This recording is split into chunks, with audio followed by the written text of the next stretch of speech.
Hello friends, I am Yogendra Agarwal and you are watching your own YouTube channel Commerce Mantra by Yogendra sir. As you know, in previous video we were discussing about forfeiture of shares, a difficult topic. Students, think about it like this. It's a very difficult topic, but I taught you in an easy way. You know, जिसने मेरी previous video देखी है वो जानता है कुछ भी नहीं है फॉरफीचर, कुछ सिचुएशंस हैं और उन्हें भी याद करने की जरूरत नहीं है। आज की इस वीडियो में मैं आपको बताने वाला हूं कि किस तरह से फॉरफिटेड शेयर को हम री इशू कर सकते हैं। री इशू करने की क्या कंडीशंस होती हैं, री इशू में जो कंफ्यूजन है बच्चों को, इस वीडियो को देखने के बाद एक गारंटी आपको नहीं होंगे वो कंफ्यूजन।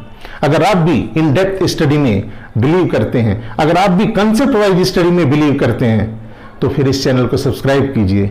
अगर आप इस चैनल पर नए हैं तो इस चैनल को सब्सक्राइब करने के साथ साथ बेल आइकन को प्रेस करना मत भूलिए, जिससे कि मेरे आने वाली वीडियोस आपको समय पर मिलती रहें। स्टूडेंट्स, आज की वीडियो में हम बात करने वाले हैं री इशू ऑफ शेयर। री इशू ऑफ शेयर होता क्या है? यहां पर मैंने टाइटल में लिखा है ब्रैकेट में, it is not an issue of share, it means there are two terms, different term.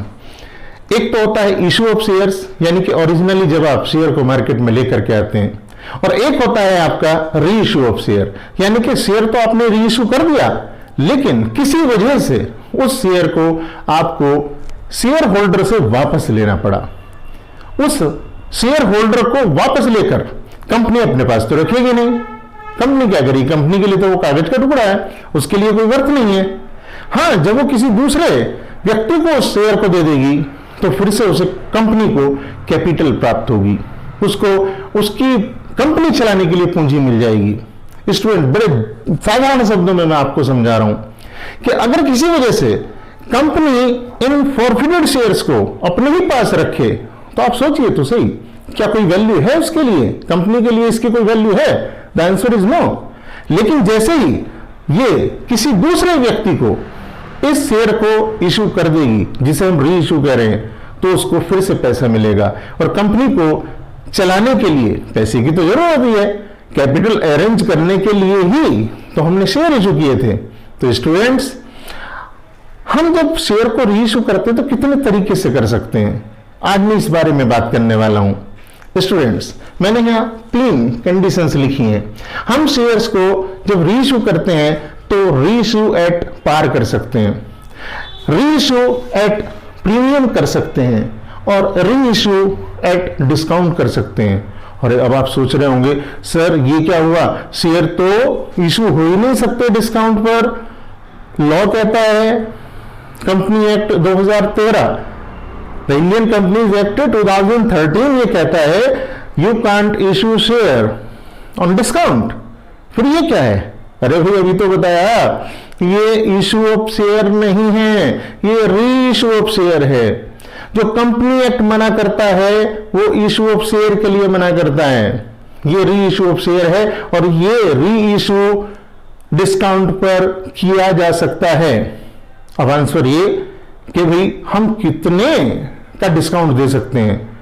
क्या हम 10 वाला शेयर 5 में री इशू कर दें? क्या हम 10 वाला शेयर 2 रुपए में ही री इशू कर दें? चलो भाई, बिक नहीं रहा तो चलो देखो कितने भी रेट में दे दो, जितने का ग्राहक मिल जाए उतने का दे दो। क्या ये इस तरह का सेलिंग होगा? The answer is no. इसके लिए एक लिमिट प्रिस्क्राइब्ड है, I will talk about at the end. मैं आपको इस वीडियो के अंत में ये चीज बताऊंगा, समझाऊंगा कि आप कितना डिस्काउंट दे सकते हैं।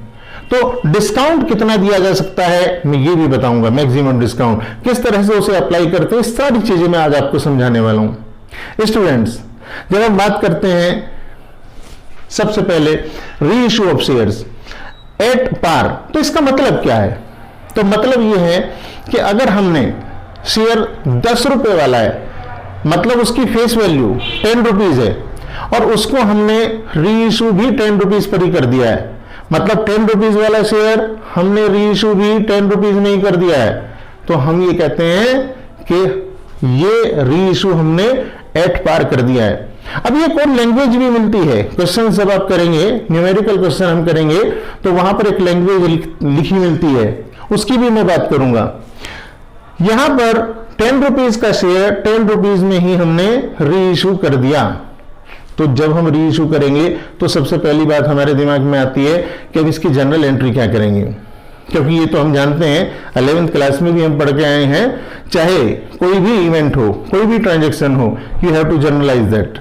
आपको उसकी जनरल एंट्री तो बनानी पड़ती है, बेसिक है हमारा। तो हम इसके क्या जनरल एंट्री करेंगे? तो अगर मैं इसे वहां के नियम से जोड़ करके बताऊं, मेरा तो अपना कहना है कि आप लोग इसे रटिए मत। एक तरीका तो याद करने वालों का, सीधे सीधे वो याद कर लेंगे। इसकी एंट्री होती है जी bank account debit to share capital account. At par का मतलब होता है if reissue price is equal to face value. यहां मैंने लिखा भी है, यदि री इशू प्राइस फेस वैल्यू के बराबर है तो हम कहते हैं कि री इशू हो गया एट पार।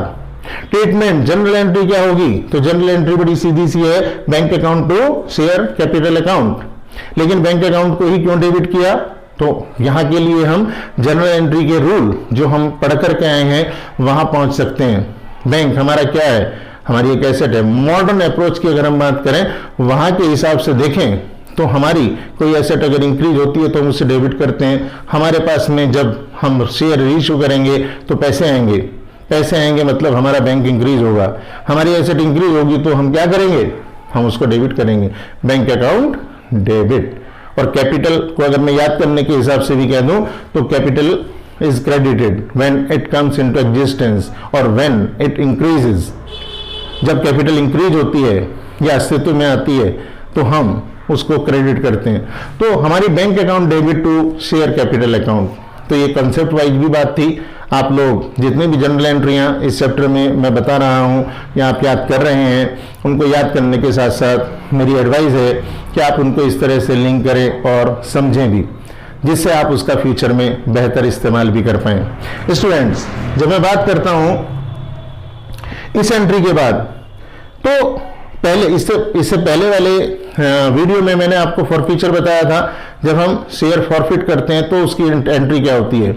हमारा वहां एक शेयर फॉरफिटेड अकाउंट या फॉरफिटेड शेयर अकाउंट पिक्चर में आता है। जितना पैसा हमें मिल चुका होता है, हमें जितना पैसा शेयर होल्डर से मिल चुका होता है शेयर फॉरफिट करने के समय तक, उस पैसे का हम क्या करते हैं? शेयर फॉरफिट अकाउंट में डाल देते हैं। उस पैसे का अभी हमने री इशू करते हुए इस केस में कोई जिक्र नहीं किया है। क्यों? तो भाई अभी मैं इस बात को समझाऊंगा। देखो बच्चों, जब मैं बात करता हूं री issue of shares at premium, तो इसका मतलब क्या है?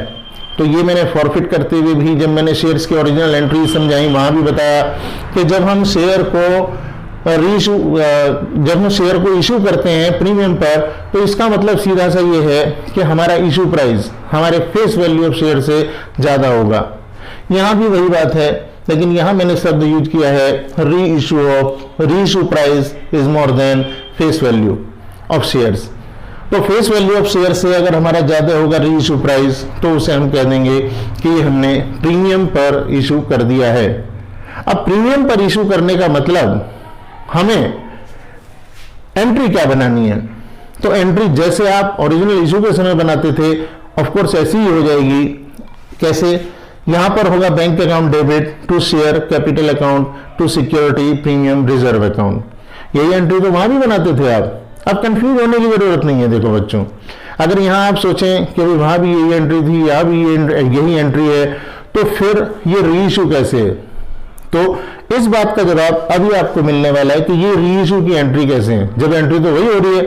हम याद करते हुए कैसे याद रखेंगे कि ये इशू वाली एंट्री है, ये री इशू वाली एंट्री है? What is the difference between both? अभी आपको खुद समझ में ये चीज आने वाली है। देखो तीसरी एंट्री देखो, यहां पर री issue of shares at discount. पहली बात तो ये कि हमने देखा है कि हमारा इशू ऑफ शेयर डिस्काउंट पर नहीं है, अलाउड नहीं है। हमें कंपनी एक्ट के जो प्रोविजंस हैं वो हमें ये अलाउ ही नहीं करते हैं कि हम अपने शेयर्स को इशू कर दें डिस्काउंट पर। लेकिन मैंने अभी बताया, आज की वीडियो में बताया कि हम ये इशू नहीं, री इशू की बात कर रहे हैं। तो री इशू डिस्काउंट का मतलब क्या है अगर मैं बताऊं, तो अगर हमारा री इशू प्राइस कम हो जाए, किससे? फेस वैल्यू से। माने हमारा 10 रुपए का शेयर है, सपोज करिए 10 रुपए का शेयर है हमारा, और हमने वो शेयर जनता को कहा कि आइए आप हमारा ये शेयर 8 रुपए में ही खरीद लीजिए। तो 2 रुपए का इसका मतलब डिस्काउंट हमने दिया। डिस्काउंट हमारा यहाँ किस नेचर का, नुकसान की नेचर का है। इस नुकसान की भरपाई कौन करेगा भाई? तो इस नुकसान की भरपाई हम फॉरफिटेड शेयर अकाउंट से करेंगे। अब आपको ये बात समझ में आ गई होगी कि फॉरफिट ये री इशू की एंट्रीज हैं। बाई चांस यहाँ फॉरफिटेड अकाउंट का कहीं जिक्र हुआ नहीं, लेकिन ये री इशू की ही एंट्री है। फॉरफिटेड अकाउंट की एक्चुअल में जरूरत नहीं पड़ी हमें। अगर हमारा 10 रुपए का शेयर है और हम किसी को 8 रुपए में दे रहे हैं, तो भैया 2 रुपए कौन भरेगा? इन 2 रुपए की पूर्ति हम कहां से करेंगे? तो ये 2 रुपए का नुकसान हम ये फॉरफिटेड शेयर अकाउंट से ही भरेंगे। फॉरफिटेड शेयर अकाउंट में कौन सा पैसा आता है? आप सबको याद होगा पिछली वीडियो से। फॉरफिटेड अकाउंट में हम उस पैसे को डालते हैं, फॉरफिटेड शेयर अकाउंट में हम उस पैसे को डालते हैं जो पैसा हमें शेयर होल्डर पे कर चुका होता है उसके शेयर फॉरफिट होने से पहले। तो जितना पैसा उसने हमें शेयर कैपिटल के रूप में पे कर दिया उसके शेयर फॉरफिट होने से पहले, वो हमने कहां डाल दिया था? फॉरफिटेड शेयर अकाउंट में। अब उस फॉरफिटेड शेयर अकाउंट का यूज क्या है? तो बच्चों, उस फॉरफिटेड शेयर अकाउंट का यूज यही है कि अगर हमें डिस्काउंट देना पड़ जाए, मैं शब्दों पर जोर दे रहा हूं, अगर हमें डिस्काउंट देना पड़ जाए तब हम इस फॉरफिटेड शेयर अकाउंट का यूज करेंगे। हमने इसी दिन के लिए रखा हुआ था। हमने सामने वाले के पैसे यानी कि पहले वाले शेयर होल्डर के पैसे इसीलिए नहीं दिए थे वापस कि भाई हमें अपना शेयर अगर आप कम में बेचना पड़ा तो कहां से आएंगे पैसे? तो वो यहीं से लेंगे। इस केस में यहां मैंने दिखाया है कि 10 रुपीज वाला शेयर 8 रुपीज में हमने कर दिया है इशू। अब इशू कर दिया है 8 रुपीज में, तो 2 रुपए का डिस्काउंट हो गया है। इस डिस्काउंट को कहां से भरें? इसकी भरपाई कहां से करें? कौन कंपनसेट करेगा? बड़ी सीधी सी बात है, फॉरफिटेड शेयर अकाउंट से ले लेंगे इसे। तो फॉरफिटेड शेयर अकाउंट को हमने डेबिट कर दिया है। अगर मैं ये मान लूं अभी एग्जांपल के तौर पर कि एक ही शेयर हमने फॉरफिट किया, मैं ये मान लूं कि एक ही शेयर मैंने री इशू किया, तो उस कंडीशन में देखो बच्चों, इसकी एंट्री में मैं अमाउंट अब तक मैंने फिल नहीं किया है। मैं एक शेयर मानते हुए इसकी ये फिल करता हूं एंट्रीज। इससे पहले आप इसका एक स्क्रीनशॉट ले लीजिए जिससे कि आप इससे नोट्स बना पाएं।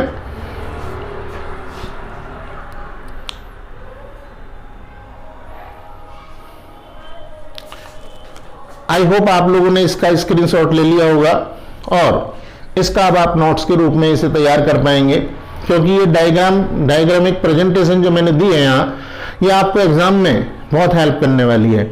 आप अगर ये वीडियो 1-2 बार आपने सुन रखी होगी और आप केवल इस डायग्राम को पढ़ लेंगे तो आपका पूरा कॉन्सेप्ट रिवाइज हो जाएगा।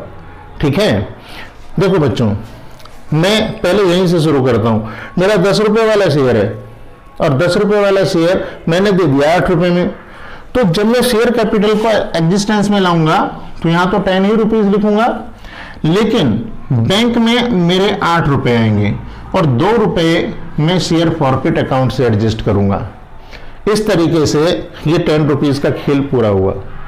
बात करते हैं यहां मेरा 10 रुपए वाला शेयर था, लेकिन 10 रुपए वाला शेयर 12 में बिक गया था। 10 रुपए वाला बिक गया 12 में री इशू के बाद, तो 2 रुपए और ज्यादा आ गए भाई। इस एक्सेस मनी को कहां भेज दें? तो this excess money has to be transfer to security premium reserve account. तो यहां पर मेरे बैंक में आएंगे 12 रुपीज और शेयर कैपिटल में चले जाएंगे 10 रुपीज और 2 रुपीज आ जाएंगे सिक्योरिटी प्रीमियम रिजर्व में। आई थिंक ये बात भी बिल्कुल आसानी से समझ में आ गई होगी। अब बात करते हैं, अगर हमारा ये वाला केस है तो आप सोचिए 10 रुपीज का शेयर है और 10 रुपीज में ही हमने उसे सेल आउट कर दिया है। 10 रुपीज का शेयर 10 रुपीज में सेल आउट, तो हमें कोई नुकसान हुआ क्या? नो। हमें कोई फायदा हुआ क्या? No. No loss, no profit. It means no forfeited share account, no security premium reserve account. सीधे सीधे बैंक में 10 रुपए आएंगे और हमारा 10 रुपए का शेयर पिक्चर में आ जाएगा। तो इसका मतलब यहां 10 रुपीज 10 रुपीज। बताइए कोई दिक्कत है क्या? अगर किसी को थोड़ी सी भी दिक्कत पढ़ाने के तरीके में लगती है, कोई कॉन्सेप्ट में दिक्कत आती है, आप मुझे कमेंट सेक्शन में जरूर पूछिए। अब देखो बच्चों, बात करते हैं कि यहां पर हमें 1 पैसे की भी जरूरत नहीं पड़ी, यानी कि जितना शेयर फॉरफिटेड अकाउंट में था वो सब बच गया हमारे पास। पुराने वाले शेयर होल्डर को तो हमने दिया नहीं, उसका तो हमने ले लिया था। सपोज करो 10 रुपए वाला शेयर था, उस पे 4 रुपीज कुछ एप्लीकेशन और कुछ अलॉटमेंट के रूप में हमारे पास आ चुके। मान लीजिए 6 रुपीज नहीं आए थे, तो वो 4 रुपीज तो हमने अपने पास रखे हुए हैं, वो कहां पड़े हुए हैं? फॉरफिटेड शेयर अकाउंट में। लेकिन उनकी तो जरूरत ही नहीं पड़ी। वो 4 रुपए का हम क्या किए, ये बात डिस्कस करेंगे। इसके बाद यहां तो और 10 रुपए में 12 रुपए हमें मिल गए, 2 रुपए और भी ज्यादा ही मिल गए। तो इसका मतलब जो फॉरफिटेड शेयर अकाउंट में पैसे पड़े हुए थे उसमें हमें उसकी कोई जरूरत ही नहीं पड़ी। इसका मतलब यहां भी वो सारे बच गए। 4 रुपए मेरे एग्जाम्पल में है, जो मैंने एग्जाम्पल अभी लिया है, 4 के 4 रुपए बचे हुए। अब बात करें अगर इसकी, तो यहां पर जरूर दिख रहा है कि भाई 2 रुपए फॉरफिटेड शेयर अकाउंट के यूज हो गए 1 शेयर पर, लेकिन 2 तो अभी भी बचे हुए हैं। तो हम इसका करते क्या है?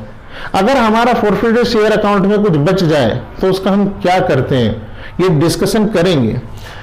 पहले अब बात करते हैं, ये आपको यहां तक आई थिंक समझ में आ गई होगी बात। इसके बाद में हम बात करें कि हम जो डिस्काउंट देने की बात करते हैं, हम कितना डिस्काउंट दे सकते हैं। हमारे उस डिस्काउंट की कोई लिमिट है या हमारा जितना मन करे दे दें?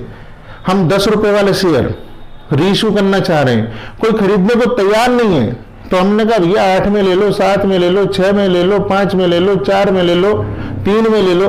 क्या हम ऐसा कर सकते हैं? The answer is no.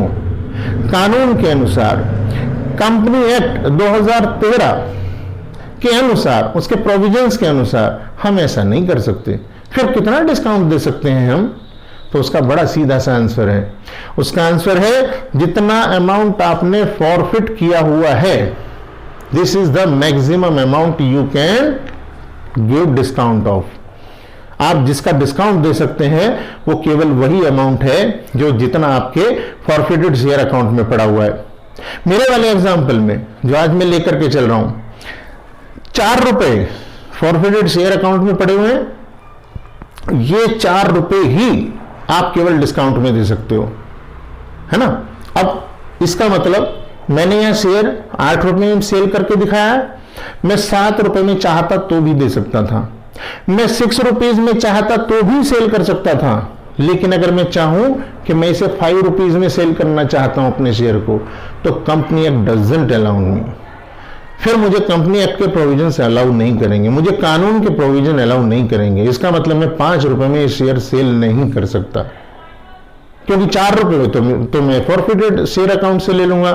लेकिन 1 रुपया कहां से लूंगा भाई? उस 1 रुपए के लिए तो मुझे फिर कानून इजाजत देगा नहीं। इसलिए शेयर हम डिस्काउंट मैक्सिमम इतना ही दे सकते हैं। मैंने लिखा हुआ है, ये लिखा हुआ है maximum permissible discount is equal to amount forfeited. जितना अमाउंट आपने फॉरफिट किया हुआ है आप केवल उतना ही डिस्काउंट दे सकते हैं, इससे ज्यादा नहीं दे सकते हैं। अब हमारे सामने क्वेश्चन रह गया कि हम कितना अमाउंट डिस्काउंट, ये तो हमने कर लिया, कितना अमाउंट डिस्काउंट में दे सकते हैं। जितना शेयर फॉरफिटेड अकाउंट में हमारे पैसा पड़ा रह गया, बच गया, हम उसका करते क्या है, उसकी क्या एंट्रीज हैं, ठीक है। और कुछ और सिचुएशंस हम री इशू करते वक्त जो देखते हैं, अगर हमारा शेयर जो हमने इशू किया है उसे हम फुल्ली पेड ना करें। एक सिचुएशन ऐसी भी हो सकती है कि हम कहें कि भैया हमने तुमसे 8 रुपए लिए, मान लो मैं यहां कह देता कि 8 रुपए में दे रहा हूं शेयर, लेकिन 2 रुपए बाद में देने पड़ेंगे, फुल्ली पेड नहीं दे रहा हूं, तो इसका मतलब ये फिर 2 रुपए फॉरफिट वाले इशू नहीं करते, इस्तेमाल नहीं करते हैं। यानी कि एक छोटा सा प्रोविजन। और शेयर फॉरफिट के केस में हम कैलकुलेशंस कैसे करते हैं ये चीज, तो इसको हम नेक्स्ट वीडियो में देखेंगे। लेकिन अगर आपने मेरी पिछली वीडियोस इन टॉपिक्स पर नहीं देखी हैं तो मैं एडवाइस करूंगा कि आप उन वीडियोस को देखिए, और मैं उनका लिंक कुछ वीडियोस का, पिछली 1-2 वीडियोस का दे दूंगा आपको, उनको जरूर देखिए। उसके बाद इसे देखेंगे तो ज्यादा आप इससे गेन कर पाएंगे। और लगातार कंसेप्ट वाइज स्टडी के लिए इस चैनल को सब्सक्राइब कीजिए। Thank you for watching.